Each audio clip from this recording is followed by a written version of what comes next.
Most business owners have a number. The number their business will be worth when they finally sell it. 5 million, 15 million, 50 million, 100 million. They're often carrying that number with them. Sometimes it's been for years. Sometimes it's been since the very beginning. And other times it's just something they just barely started thinking about. But there's a number out there where a business owner wants to sell for something. Here's what I and my team have noticed working alongside thousands of business owners. Almost none of them know what it actually takes to get to that number. If you're running a business somewhere between 1 to 25 million revenue, it's likely that you have ambition that goes well beyond where you are today.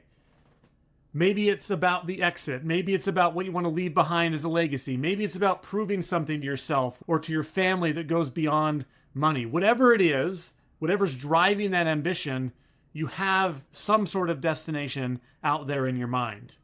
And I want to ask you something that I want you to actually sit with. Don't just hear it and then let it go in one ear out the other. Sit with it. Answer the question. Do you know what a business that sells for the number that you want actually looks like from the inside out? I'm not talking about the revenue or how many employees there are. I'm talking about the inner mechanics. What does it earn in profit after your salary, after your personal expenses? What does it cost you to bring in a new customer? What does the customer give you back with the years that they stay with you? What percentage of your revenue shows up every month without you having to go win a new client? It's my experience that most owners go quiet when they're asked that question. They might have some vague ideas, but they don't know it. The number you want is a real, tangible number in the future. But the picture behind that number is oftentimes not clear, and that's the gap between knowing where you want to go and understanding what it actually takes to get there. It's one of the primary reasons in my mind that most business owners will spend decades and decades building towards this number, but then never actually have it come to pass. They wanted something, they just didn't know how to get there. Now, here's why this is a problem. There are two camps of people that will often start talking to you about this type of stuff. The first is your bookkeeper or your CFO. They're going to tell you, know your numbers, track your expenses, review your P&L. That's not wrong advice. You should know your numbers, but it's too generic. It produces about as much clarity as being told, go eat better and exercise more. It's not helpful. It's technically correct, but it gets you nowhere specific. The second group that usually talks around this way and knowing these numbers is usually the venture capital private equity world. They're knowing things like CAC and LTV and burn rate and all these unit economic numbers. They talk about it all the time, but when they're speaking about it, they're not talking to you as this 1 to 25 million low to mid-market small business owner. So it feels to you like it's as relevant to your business as if it was this SpaceX mission brief. Like it's not relevant. So it doesn't connect to you. So no camp. The bookkeepers are too generic. The venture cap, the private equity are just speaking over your head. You don't feel like it actually is benefiting you. What you actually need to do is to understand your individual unit economics, not the way that Silicon Valley describes it, yours, at the level you're currently at. Here's what I've discovered works.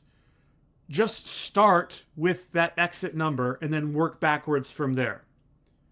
So, for example, if you want to sell your business for $15 million in the future, the first question is not, how do I grow?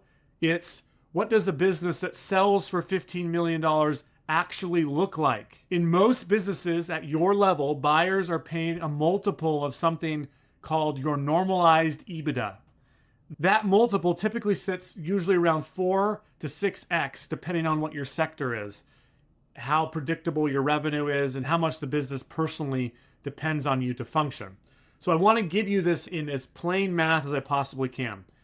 15 million divided by 5, because we're going to assume we're getting a 5x multiple, means you will need $3 million in normalized EBITDA, normalized profit. If you're producing $300,000 today in normalized profit, your gap is $2.7 million in profit to get to $15 million exit. You can do that exact same thing with whatever your exit number is. So if your exit number is 5 million, you can do it. If your exit number is 20 million, if your exit number is 150 million, you can do this reverse engineering of what does the company need to look like on the normalized profit side to get to where I want to go. Once you have that number, I encourage you to write it down. That needs to be your target. Remember, this is not the revenue goal. This is the profit goal. The profit is what people pay for. They don't care about your revenue nearly as much. It's my experience that most owners never run this calculation. The ones that do will usually stop right there. They think, okay, I got it. I know what my profit needs to be. I know what my EBITDA needs to be out in the future. But then they end up going back to what they were doing before. They're still chasing revenue. They're still trying to add customers. They're still trying to hire people. But there's not a clean picture of what to do first. What are the priorities? It just is, I know that I have to get to this number if I'm going to hit my marks and get my aspiration accomplished. But they haven't gone deep enough, because knowing the size of the gap is one thing, but it's not the same thing as knowing what drives that gap. And that's where knowing your individual unit economics can actually benefit you as a low to mid-market business owner. Unit economics comes down to two basic questions. What does it cost you to get a customer? And what does that customer give you back? Everything else around unit economics lives inside of those two questions. But there are 5 numbers that I think are a great place to start, that can start to mold you and give you a deeper understanding of, I'm right here currently and I want to get to right there and I don't know how to do it. The first is what is called customer acquisition cost, your CAC. The way you do this is you add up everything you spend to bring in new business. So your marketing expenses, your sales time, the events that you attend, the content you produce, the referral fees you pay. You're going to divide that total number summed up by the number of new customers you brought in over that same period of time. So if I was measuring this over 1 month, how many customers did I bring in over that month? How much did I spend to acquire them? If I'm doing this over a year, how many customers did I bring in over that year?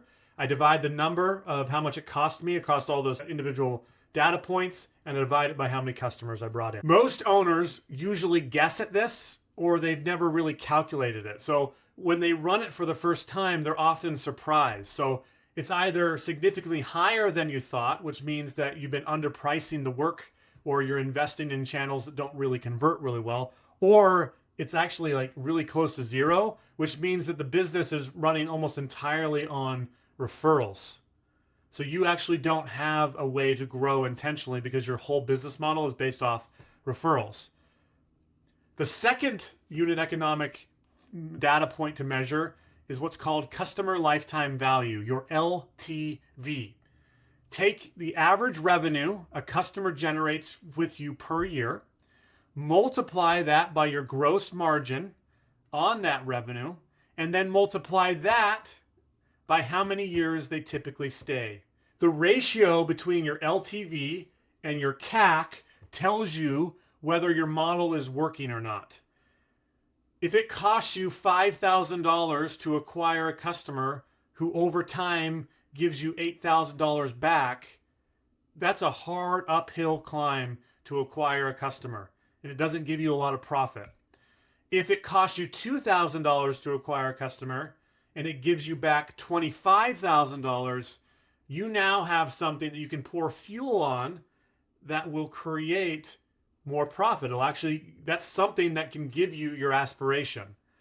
Most owners only feel their way through customer lifetime value, or LTV. They don't actually know it. So I encourage everyone to actually calculate what is their LTV, what is your CAC. Don't just guess, don't just feel it out, know it.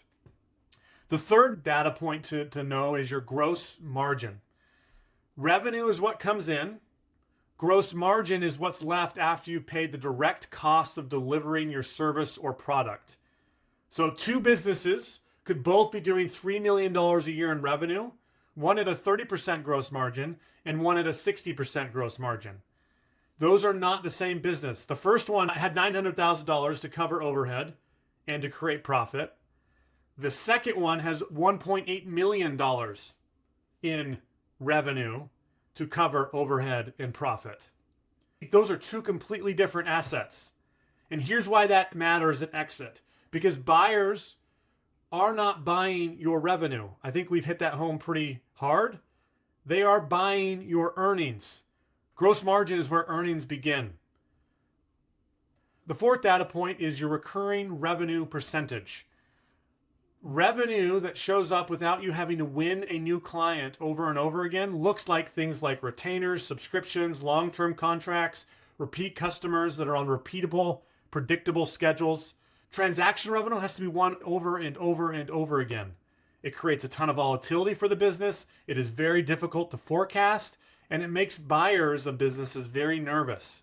Recurring revenue makes your business predictable, scalable, and significantly more valuable when it comes time to sell. We have a metric when we measure recurring revenue, and we do it on a scale of 1 to 10. A business that has a score of 3 out of 10 on recurring revenue versus a business that has 8 out of 10. Again, even if they have the same revenue, same top lines, they are not the same asset. The 8 out of 10 score is going to be more attractive to the marketplace. The fifth data point you need to know is your EBITDA margin. This data point is one that connects everything back to your exit number.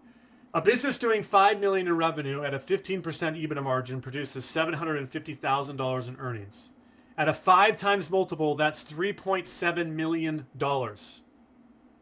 The same business at a 25% EBITDA margin produces $1.2 million in earnings. Exact same revenues, exact same multiple, $2.5 million difference in what you walk away with because you had better EBITDA margins. Nothing changed. You had the same revenue, you had the same multiple, but your EBITDA margin was different, and you get to walk away with significantly more. And that difference is oftentimes the difference between me getting the number that I wanted to match my aspirations to me being frustrated and disappointed with the whole exit process and feeling like I didn't get what I needed or deserved from it. Now, this is what I've noticed that most business owners do, even the ones who've done everything that we just described. They'll go and they'll calculate where they are right now. So they'll measure their CAC, their LTV, their gross margin, their recurring revenue. They'll find out what their EBITDA margin is. They'll go do that. But then they don't calculate, then they don't go look and research, what does that, if I want to sell for 15 million, what is the unit economics? The CAC, the LTV, the gross margins, the recurring revenue, the EBITDA margin look like at a $15 million business. Because when I have 2 data points, now I know what direction I need to be going. I can start prioritizing. Wow, my LTV is nowhere near what it needs to be if I'm going to sell this for 15 million. So I can set priorities in my business to improve our LTV. But if you don't know where you're going or what it looks like to get to where you want to be, how are you supposed to predictably get there? The nice thing about this is once you know where I am today, unit economic wise, where I want to go, both from an exit point, but also unit economic ways, I can now ask very specific questions on how do I improve my CAC, how do I improve my LTV, how do I get my LTV from where it is now to this, or how do I get my EBITDA margin from where it is now to where it needs to be to sell. And because you're asking specific questions, those specific questions generate specific answers. But too many business owners just blindly go forward, just keep grinding their business, making lots of money, but then they don't ever hit their ambition number because they haven't connected it to the reality of the situation. And as you do this, you might learn that if you keep growing organically, if you keep doing what you're doing, that you're never going to hit the number you want. And so that tells you either I have to adjust where I want to go or I need to do something different right now. I can't just grow organically because it's not going to happen. Maybe I need to do some mergers and acquisitions. Maybe I need to create more partnerships. Maybe I need to get into a new market or get a new product or a new service that helps me get to where I want to go. But because so many business owners haven't clearly defined the unit economics of where they want to go, they have no idea what to change now. They're just guessing that they're going to land on their number. They're hoping they're going to land on it, but it just doesn't happen for most business owners. That's why most business owners, 80% don't sell. 80 to 90% of most business owners' net worth is tied up in the business. Only 1 out of 3 business owners get what they want if they happen to be one of the ones that sell. And 75% who do sell profoundly regret it. This is why, because you don't know your unit economics now. You don't know the unit economics of the company that you want to become. So how are you ever going to arrive somewhere? Here's what I want you to understand. You don't wander into a good exit, at least not the one that that actually funds the life that you want and the legacy that you have set out in your mind as the thing you're working towards.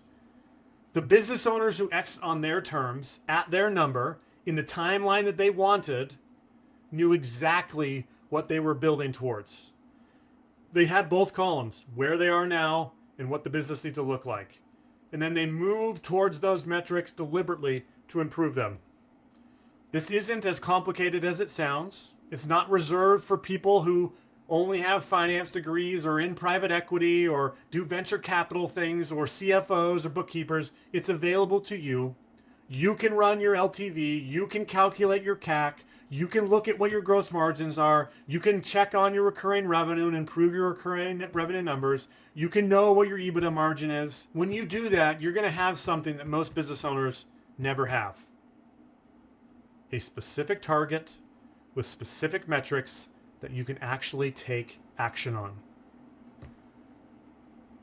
You know your number. Now build toward it like you actually want it. If you found this to be helpful and useful, I'm Justin D. Maxwell. Thank you for watching. I put out content periodically. I encourage you to like and subscribe and share with business owners that you found this to be valuable. See you next time.